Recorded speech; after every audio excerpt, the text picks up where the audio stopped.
Clay സീരീസിലെ part 4 നോക്കാം. ഇന്നലെ ഇട്ട വീഡിയോയുടെ താഴെ ഒരു കുട്ടി കമൻറ്റ് ഇട്ടിട്ടുണ്ടായിരുന്നു, പിസ്സ ഉണ്ടാക്കൂ ചേച്ചി എന്ന് പറഞ്ഞിട്ട്. പക്ഷേ എൻ്റെ ടീച്ചർ ഇന്നലെ പറഞ്ഞിട്ടുണ്ടായിരുന്നു നാളേക്ക് അസൈൻമെൻറ്റ് സബ്മിറ്റ് ചെയ്യാം. സോ അതിൻ്റെ വർക്ക് കാരണം നമുക്ക് പിസ്സ വീഡിയോ ഇന്നലെ ചെയ്യാൻ പറ്റില്ല, അതുകൊണ്ട് ഇന്ന് അപ്ലോഡ് ചെയ്യാൻ പറ്റില്ല. അതുകൊണ്ട് നമുക്ക് നാളെ അപ്ലോഡ് ചെയ്യാം. അപ്പോൾ തൽക്കാലം നമുക്ക് നൂഡിൽസ് വെച്ച് അഡ്ജസ്റ്റ് ചെയ്യാം. നൂഡിൽസ് ഉണ്ടാക്കാനായിട്ട് ഫസ്റ്റ് യെല്ലോ ക്ലേ വേണം. അതിങ്ങനെ നീളത്തിൽ ഉരുട്ടി കൊടുക്കുക. എന്നിട്ട് നമ്മളൊരു സ്റ്റിക്ക് എടുത്തിട്ട് അതിൻ്റെ പുറത്തോട്ട് ചുറ്റി കൊടുക്കുക.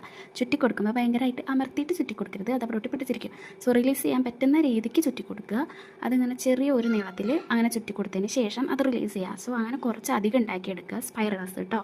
അപ്പോൾ അത് നൂഡിൽസ് പോലെയൊക്കെ തോന്നും. അത് കഴിഞ്ഞിട്ട് നമുക്ക് അത് വെക്കാനുള്ള ചട്ടി ഉണ്ടാക്കിയെടുക്കാം. ചട്ടിയുടെ മേലേക്ക് നമുക്ക് ഈ നൂഡിൽസ് സെറ്റ് ചെയ്ത് കൊടുക്കുക. ആൻഡ് ഫൈനൽ നമ്മളൊരു ബുൾസൈ കൂടി വെച്ച് കൊടുത്തിട്ടുണ്ട്. ബുൾസൈ ഉണ്ടാക്കുന്നത് നമ്മൾ പാർട്ട് 1 2 അപ്ലോഡ് ചെയ്ത് കൊടുത്തിട്ടുണ്ട്. സോ അതൊക്കെ ഒന്ന് പോയി കണ്ടു നോക്കൂ. അങ്ങനെ ബുൾസൈ വെച്ച് കൊടുത്തിട്ടുണ്ട്. പിന്നെ കുറച്ച് ലീവ്സ്, ക്യാരറ്റ്സ്, അങ്ങനെ നമ്മൾ ആഡ് ചെയ്യാൻ പറ്റുന്നതൊക്കെ ആഡ് ചെയ്ത് കൊടുത്തിട്ടുണ്ട്. ലാസ്റ്റ് ഒരു ചോപ്സ്റ്റിക്ക് കൂടി വെച്ച് കഴിഞ്ഞാൽ നമ്മുടെ സാധനം ഇവിടെ സെറ്റായി. സോ ഇഷ്ടപ്പെട്ടിട്ടുണ്ടെങ്കിൽ ഇപ്പോൾ തന്നെ ലൈക്ക് ചെയ്യൂ, ഷെയർ ചെയ്യൂ, സപ്പോർട്ട് ചെയ്യൂ. ഇത് നിങ്ങൾക്ക് വേണ്ടിയിട്ടുള്ള എൻ്റർടൈൻമെൻറ്റാണ്. സോ ഒന്ന് സബ്സ്ക്രൈബ് ചെയ്ത് സപ്പോർട്ട് ചെയ്തുകൂടെ ഗൈസ്.